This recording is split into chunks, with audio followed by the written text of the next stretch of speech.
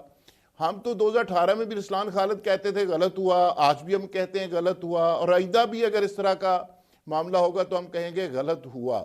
جی دیکھیں, اگر ہم نے پولیٹیکل سسٹم چلانا ہے, پولیٹیکل انسٹیٹیوشن کو سٹرانگ کرنا ہے, پارلیمانی نظام کو آگے بڑھانا ہے, جمہوریت کو چلانا ہے, تو سب سے پہلے اپنے ذہنوں میں جمہوریت لائیں, پھر اپنی پارٹیوں کے اندر لائیں, پھر رویوں میں لائیں, پھر ملک کے اندر جمہوریت لانے کی بات کریں. تو یہ بڑا ضروری ہے. سینیٹر صاحب کی بڑی خوبصورت گفتگو تھی, مجھے بڑی اچھی لگی باتیں, لیکن اپنی لیڈرشپ کو یہ ایڈوائز کریں کہ جس کا جو حق ہے ان کو واپس کر کے سارے لوگ ٹیبل کے اوپر بیٹھیں اور ملک کو آگے لے کے چلے. جہاں تک ذوالفقار بھائی الوی بڑی صاحب کے آپ رول کا تعلق ہے, اسلام آئیڈیلسٹک خالد قسم صاحب, کی میں باتیں ساری تو کی ہیں کہ وہ نواز شریف صاحب کہتے ہیں میں اسٹیٹسمین کا رول پلے کرتا ہوں, بلاول صاحب کہے جس کا جو حق ہے, یہ ہوتا نہیں ہے پریکٹیکل ورلڈ میں نا. یہ تو آپ اپنے خواہشات کا اظہار کر رہے ہیں, آپ کو پتہ ایسا ہوگا نہیں. ارسلان بھائی, میں چاہتا ہوں کہ جس طرح ہمارے دوست کہہ رہے ہیں نا کہ پاکستان تقاضا کر رہا ہے کہ پاکستان کو بچانے کا مسئلہ ہے, تو میں اس لیے کہہ رہا ہوں کہ اگر واقعی ہم پاکستان کو بچانا چاہ رہے ہیں اور واقعی پاکستان کو سٹیبلٹی دینا چاہ رہے ہیں, چونکہ الیکشن جیسی ایکسرسائز کے بعد 2 چیزیں ہونی چاہیے, ایک پولیٹیکل سٹیبلٹی آنی چاہیے, ایک معاشی سٹیبلٹی آنی چاہیے. اگر وہ نہیں آ رہی تو اس کا مطلب ہمیں اپنے رویوں کو تبدیل کرنا چاہیے, سب کو مل بیٹھنا چاہیے, کوئی گیو اپ کرنا چاہیے, قربانی دینی چاہیے. میں بیسیکلی یہ بات کر رہا ہوں ایک بینگ پاکستانی, مجھے بھی اتنا ہی درد ہے جتنا میرے بھائیوں کو ہے. الوی صاحب کا جہاں تک معاملہ ہے, ارسلان خالد صاحب, یہ پریزیڈنٹ ہاؤس جو ہے یہاں پہ فضل اللہ صاحب بھی پریزیڈنٹ ہوتے تھے, تو ان کی حالت یہ ہوتی تھی کہ وہاں پہ کسی نے دیوار کے ساتھ لکھ دیا کہ فضل اللہ صاحب کو رہا کرو, یعنی وہ پریزیڈنٹ ہاؤس میں تھے لیکن ان کی کوئی بات مانتا نہیں تھا. اس وقت پریزیڈنٹ کے اختیارات بھی بہت زیادہ تھے.